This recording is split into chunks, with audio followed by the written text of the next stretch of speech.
All right, so this video will be fairly technical, and we're going to dive a bit more deep into some computer science fundamentals if you don't already know them. I would recommend you start with the first video I made. I'm going to cover a little bit more in depth some of the stuff I briefly mentioned in there, and that is entropy. So I have my Sudoku board, and we see in each tile there are 9 possible options, as I have not selected any tile to be anything yet. So each tile would have an entropy of 9. If we now select this tile has an entropy of 1. As there's only one option, it is just itself. And now we see, based off of the rule set of Sudoku, that within this row, a 1 cannot exist, within this square, a 1 cannot exist, and within this column, a 1 cannot exist. This is similar to the rule set that we made in our last video, but that rule set is for our own grid. Now, why this matters is because the wave function collapse will pick the least chaotic. That's what entropy is. It's a measure of chaos. The least chaotic options. So right now there's a lot of entropy of 8. So we'll just pick this one arbitrarily. And we're going to pick one more. We'll do one more just to make things a little more clear. So we see things have changed up a bit. We have a few up here. There's only, it would be an entropy of 8. There's 8 options. This has 6 options, 8 options. I see 8 options right here. And then this is 5 options. So of all of these, this part of this column would have an entropy of 5 in each of these cells. And we would want our algorithm to then work with these first. So why this matters is we need to create a way to store these. We need to have a priority system in which the lowest entropy is selected from first, because that has the most order and the least probability to screw everything up. So we're going to use some arrays. Let me copy this real quick. I'm going to just describe what an array is quite quickly and why we care. All right, an array. If you don't already know, an array is a data structure. 3, 7, 9. All right. So this array, usually arrays are represented with brackets. In this array, we have a 3 separated by a comma, a 7, and a 9.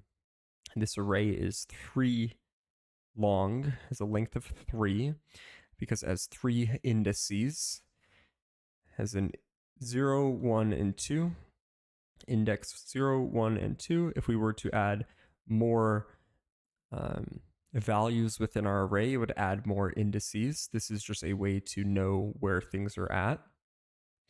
And so we have at array index 0, we have a 3 stored. At 1, there is a 7, and at 2, there is a 9. And this becomes very useful because we can do some fun math with it to create grids, which is what we need. Or you can just use it for this. We're going to make another array, but this time this array will be of arrays.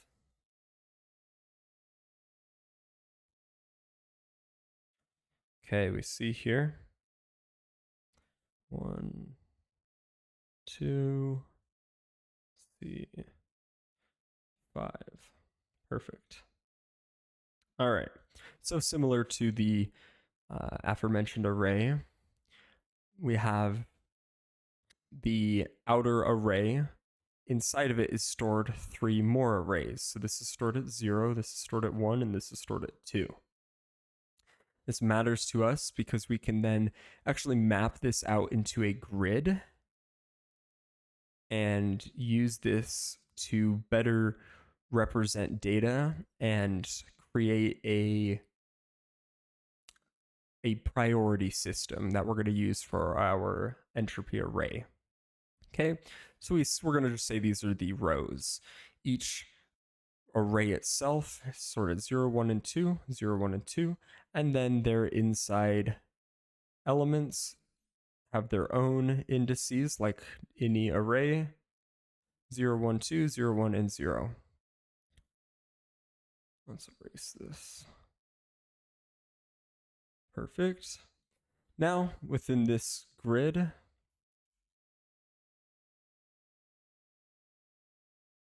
we can map these out. At 0, at 1, and 2, we will have different values. So in the first array being 0, at its first element also being 0, it is a 7. At the next index is an 8, and finally a 9. Then we go into the next array. This is array B. It's at the index of 1 for the greater array. And so it has a 1 and a 2 stored, and then continuing, we see that at 2 there's only one element, and it is a 5. So now we see that we've taken something that is linear. An array is just a linear storage of information, one after the other, and we have mapped it into a 2D structure. This matters. If we hop up here, we can now use this in our wave function collapse. So I have two grids. This says entropy, I promise, and this says rendered. What this rendered grid is going to represent will literally be our world. So these chunks can be mapped into a grid, and each cell has an index. Look at here. It could be represented with a grid, and each index starts at 0, works its way all the way up, in this case to 225, because this is 15 wide by 15 tall. So we would have a whole bunch of different indices. This is 0, 1, 2, 3. This is 15.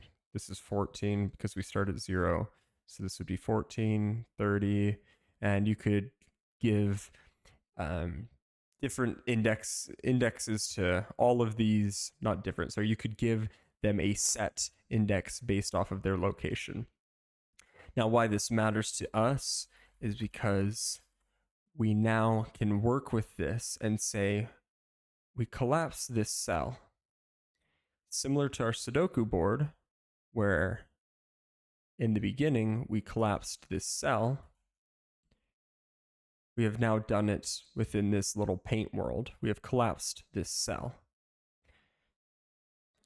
This matters to us because now we need to, here, I'll leave this.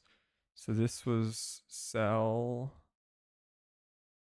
1, this is cell 15. So now that we've collapsed this cell, we need to update its neighbors, because only certain things can exist next to this based off of our rule sets. So we'll just arbitrarily say that only 3 different tiles can exist here at index 15, and there can be 4 tiles that exist here. So this is an entropy of 3 and entropy of 4.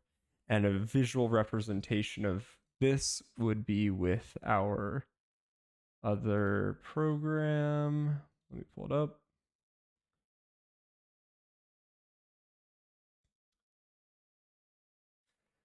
So it was with this, where we select a tile and only certain things can exist next to it. So there's only a set number of options that can go above to the top neighbor of this specific tile. And so that's what I've just given some arbitrary numbers. Now, what we're going to do with this is we're going to now take this information and store it within the entropy array, the entropy grid. So we have 0, 1, 2, 3, 3, and 4. This corresponds to how much entropy we have interacted with so far. We see that the highest entropy is 4, and its cell index is a 1. So we want to store that right here. At an entropy of 4, we know that there is a cell and its index is 1. At an entropy of 3, we have a cell and it's 15.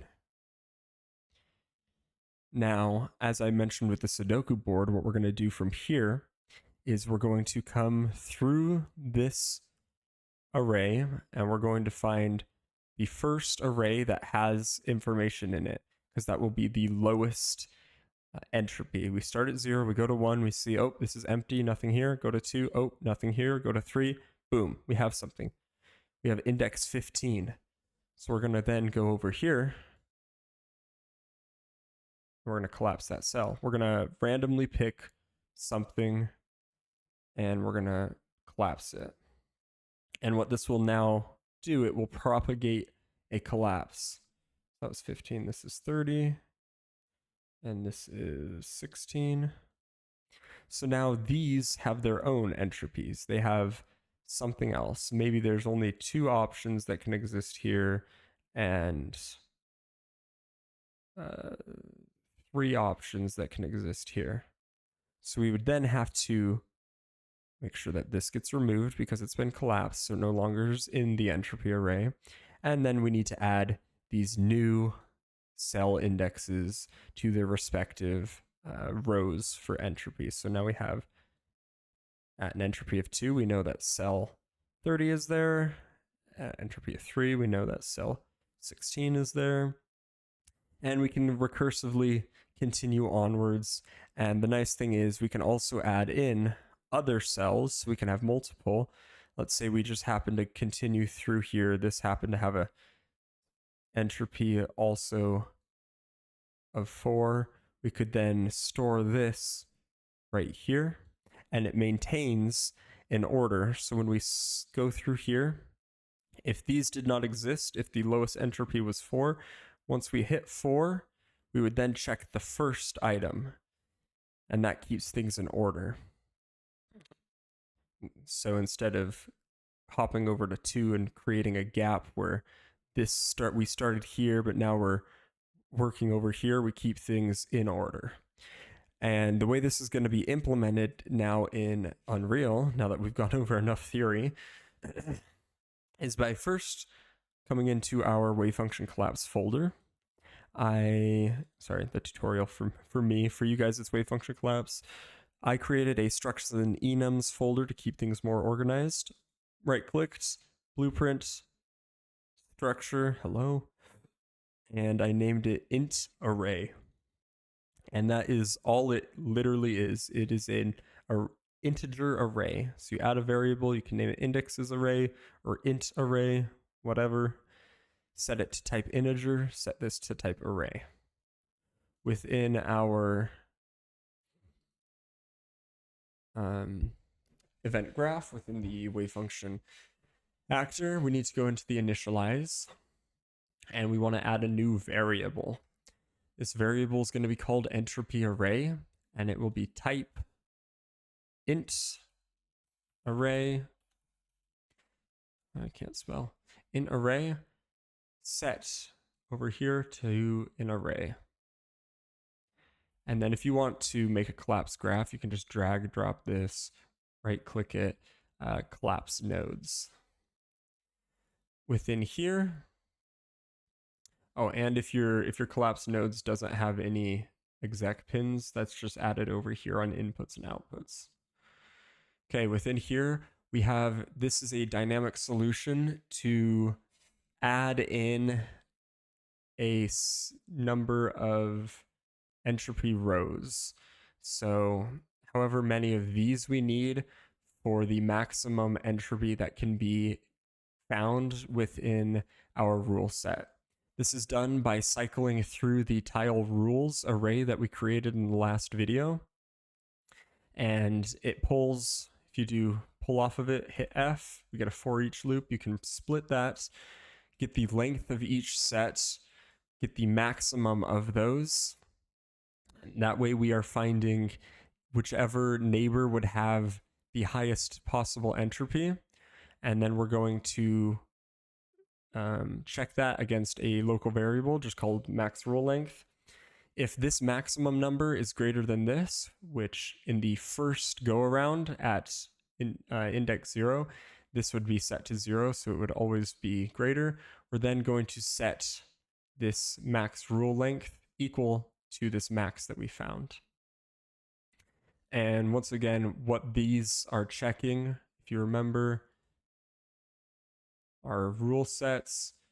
At any given rule set, we added in the options at their indexes, and they have in here, they have their sets. So we're checking the lengths of these. We see this has a length of 4, this is a length of 3, 3, 1.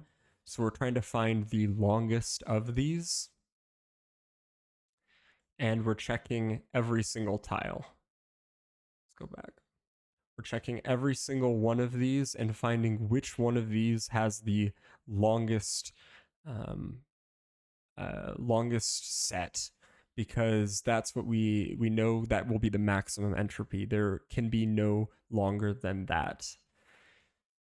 And then from there, we're going to do a for loop set from 0 to the max rule length, and it is just adding an empty item to our entropy array.